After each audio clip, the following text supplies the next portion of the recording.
Simba la Masimba Dangote, Diamond Platinum siku ya leo amefunguka na kuonesha ni namna gani anaogopa sana pressure za kusemwa vibaya kwenye mitandao ya kijamii. Sasa ametolea mfano na kusema kwamba sasa hivi umri unaenda, mtu unaweza kaa umekaa tu nafungua page ya udaku Instagram ukakuta umesemwa vibaya, ukadondoka, ukaumwa, ukapata tatizo la figo. Tumsikilize hapa Simba la Masimba Dangote kwenye sehemu ya hotuba yake aliyokuwa akihutubia siku ya leo kwenye uzinduzi wa 10 for Life Superdome jijini Dar es Salaam, Tanzania.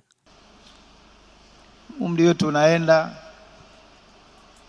mapresha kila siku yanakuja, na mitandao hii dakika mbili ukifungua peji umesemwa hivi, lakapigwa presha moja figo chali. Zikatusaidia.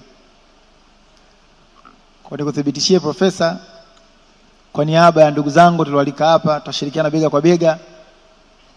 Lakini pia kabla ya kumaliza, ningeomba sana, umri wetu unaenda.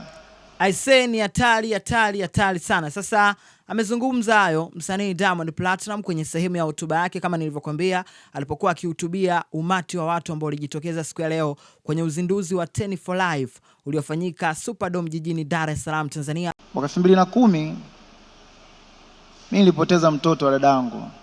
Watu wengi wanaofahamu dadangu Esma nadhani wanamjua mwanae Taia na kuendelea. Lakini Esma alikuwa mtoto wa kwanza, alikuwa anaitwa Othman, ndio mkubwa. Tulimpoteza mwaka 2010 kwa sababu ya sickle cell.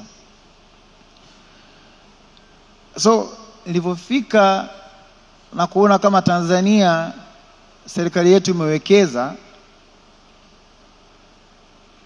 kwenye afya, kwenye namna ambayo inaweza kuokoa maisha ya Mtanzania, nilistaajabu sana.